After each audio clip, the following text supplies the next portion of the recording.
अगर जुमे का खुतबा छूट जाए तो जुमे की नमाज पढ़ें या जोहर की नमाज पढ़ें। बहुत इंपॉर्टेंट मसला है कि बाज़ लोगों का खुतबा छूट जाता है, वो मस्जिद आते हैं ना जुमे के दिन जुमे की नमाज पढ़ने, तो उनका खुतबा उन्हें नहीं मिलता है।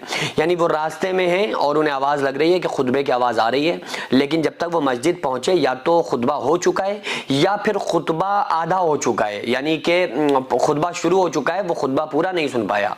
अब खुतबे का होना वाजिब है। तो अब अगर इंसान का खुतबा छूट जाए तो इस कंडीशन में वो बंदा क्या करेगा? वो जोहर की नमाज पढ़ेगा या जुमे की नमाज पढ़ेगा? जुमे के दिन खुतबे का पढ़ना वाजिब है। तो इससे लोगों के दिमाग में, दिलो दिमाग में ये ख्याल जाता है कि भाई अगर वाजिब तर्क हो गया तो अब हमें जुमा पढ़ना पड़ेगा, जुमा हम पढ़ सकते हैं या फिर हमें जोहर की नमाज पढ़ना पड़ेगी। देखिए, जुमे का जो खुतबा है ना, इसका पढ़ना तो वाजिब है लेकिन इसका सुनना वाजिब नहीं है।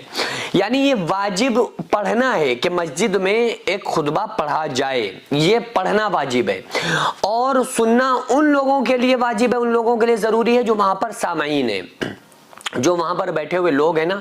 तो उसके लिए हुक्म यह है कि जब खुतबा पढ़ा जाए तो उस वक्त खुतबे को कान लगाकर सुनो।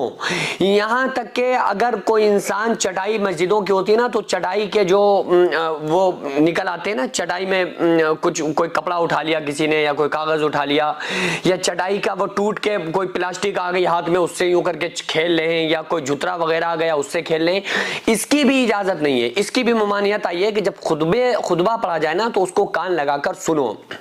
उस वक्त बातचीत करना तो छोड़ो, उस वक्त आप कोई कपड़ा लेके, अपना कपड़ा लेके, रुमाल लेके, फुंदना लेके यूं करके खेल भी नहीं सकते हैं। तो इस पर तो बड़ी ममानियत आई है। तो जो बैठे हुए लोग हैं ना खुतबे के वक्त, तो उनके ऊपर लाजिम यह है कि कान लगाकर गौर से खुतबे को सुने। उस वक्त वो अगर जिक्र कर रहे हो तो जिक्र करना भी बंद कर दें। अगर वो लोग उस टाइम कुरान की तिलावत कर रहे हो तो कुरान पढ़ना भी बंद कर दें। अगर वो आपस में हम कलाम हो रहे हैं, बातचीत, तो वैसे ही मस्जिद में नहीं करना चाहिए, लेकिन अगर फिर भी कोई इंसान जरूरी बात कर रहा है तो उसको वो भी रोक देना चाहिए और पूरी तरह से खुतबे की तरफ मुतवज्जा हो जाना चाहिए। लेकिन अब अगर माइक लगा हुआ है, साउंड से आवाज आ रही है, बाहर किसी ने सुन लिया कि अब जिस मस्जिद में जा रहे हैं नमाज पढ़ने के लिए वहां से खुतबे की आवाज आ रही है, तो अब ये नहीं कि वो वहीं से खड़े होकर खुतबा सुने, ऐसा नहीं है। वो अगर खुतबा वहां सुनने लगेगा तो फिर जब तक मस्जिद आएगा उसकी रकअत तक छूटेगी।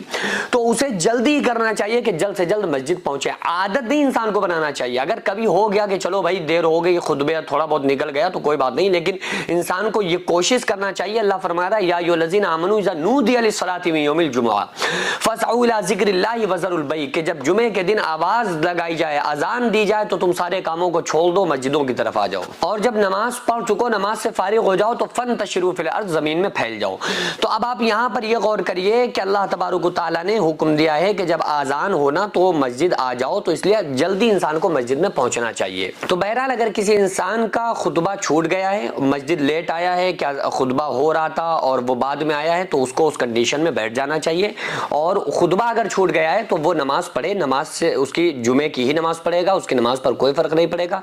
अगर कोई इंसान लेट आया, खुतबा निकल गया या खुतबा छूट गया, तो वो जुमे की ही नमाज इमाम के साथ पढ़े, उसको अलग से जोहर की नमाज पढ़ने की जरूरत नहीं, बल्कि वो जुमा पढ़े, जुमे की नमाज उसकी मानी जाएगी। तो मदरसा आप देख रहे हैं, ये लेडीज मदरसा है जिसकी जमीन को मैंने अपना खेत बेचकर जिसको खरीदा, और एक मंजिल तक बनाने का फिलहाल इरादा है, इंशाल्लाह बना लूंगा, लेकिन उसके बाद इसमें करोड़ों रुपए का खर्च है। आप लोगों से गुजारिश है ज़्यादा से ज़्यादा इसमें ताबुन करें। अल्लाह तबारक ताला इसका अज्र आपको 70 गुना आखिरत में, 10 गुना दुनिया में, और मरने के बाद क़यामत तक अल्लाह ताला इसका सवाब आपको अता फरमाएगा।